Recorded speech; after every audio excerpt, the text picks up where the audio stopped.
wenye hasira kutoka maeneo ya Nyambera huko Nyankongo huko katika kaunti ya Kisii wameandamana asubuhi ya leo kupinga vikali hali ya barabara ambayo wanadai kwamba barabara hiyo zimetumika kwa kama ahadi tupu za wanasiasa, ambapo wanakuwa wanauza sera zao katika ugombeaji, ila mwisho wanasema kuwa hakuna tukio ama hakuna tendo ambalo limetendeka katika eneo hilo, kwamba wanasiasa hao wanatoa ahadi tupu. Hadi sasa wakazi wa eneo hiyo wanalalamikia barabara mbovu ambazo katika uchukuzi zimekwama, katika kufikia hospitali wamekwama, kama anavyotuarifu mwanaripota wetu Dominic Oyaro. Hata gavana wetu kweli wanasikia, wanakuja wanachua Nyankongo iko wapi, na ametuma mabrokers wakuja kutengeneza barabara. Mimi nataka kuambia watu wetu hivi. Ni taswira ya moja kwa moja kutoka eneo la Nyangongo katikati mwa jiji la kaunti ya Kisii, kwenye eneo la Nyambera, ambapo wakazi wa eneo hilo waliweza kulalamika na kuandamana kwenye barabara hiyo, na zaidi ya yote wakidai ya kwamba barabara hiyo imekuwa mbovu kwa muda mrefu, mara kwa mara wakipata shida na tatizo la kusafiri. Vile wanapopatwa na shida haswa kuwapeleka wagonjwa hospitalini, wamelazimika mara kwa mara kutumia wilibaro na vile magunia kusafirisha wagonjwa hadi barabara kuu. Watoto ambao wanaenda shule hawapiti, wakaaji ambao walikuwa wanaleta rent kwetu kwa manyumba hawalipi kwa ajili barabara haipo. Baraku. Wakizungumza na wanahabari katika eneo hilo, wakazi hao sasa hivi wamedai kuwa kila mara wanapotoa malalamishi kuhusu ukarabati na ujenzi wa barabara hizo, huombwa vitambulisho vyao ndiposa barabara hiyo iweze kuundwa upya.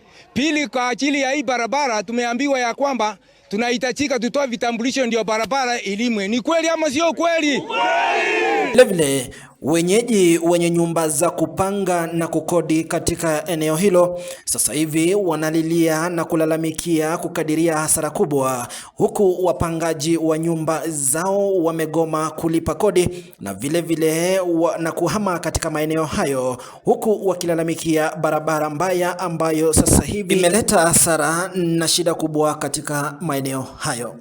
Mimi nataka kuambia watu wetu hivi, ama kuambia kina Kebagendi hivi au na area mzie, hii barabara inatengenezwa vizuri, yako channel vizuri, maji isisumbue watu, kwa sababu maji inaleta shida, nachukua manyumba za watu. Tuko na manyumba za kurentisa hapa, lakini hakuna watu wanaishi hapa, wametoroka.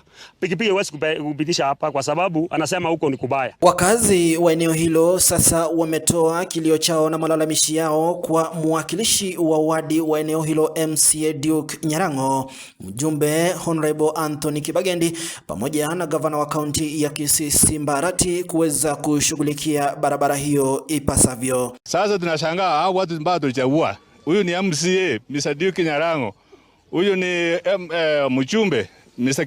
Honorable Kibagendi. Hata gavana wetu kweli wanasikia, wanakuja wanachua Nyankongo iko wapi. Afisa msimamizi kutoka ofisi ya mjumbe wa Kitutu Chache Kusini amejibu malalamishi ya waandamanaji hao, huku akisema barabara hiyo iko chini ya mkandarasi wa ujenzi wa barabara na hivi karibuni itakuwa imekamilika, huku akitoa tetezi kuwa uchelewesho huo umesababishwa na mvua nyingi inayozidi kushuhudiwa katika kaunti ya Kisii. Ndio sisi kama ofisi tunasema hii barabara ni mbaya, lakini pia tuambiane ukweli.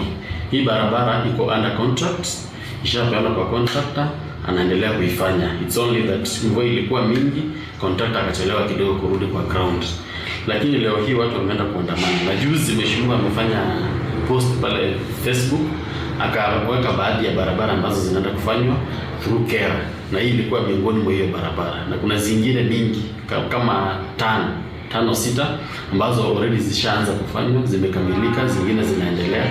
Nikiripotia runinga ya Kisii kutoka eneo la Nyangongo katikati mwa jiji la Kisii, jina langu ni Dominic Oyaro.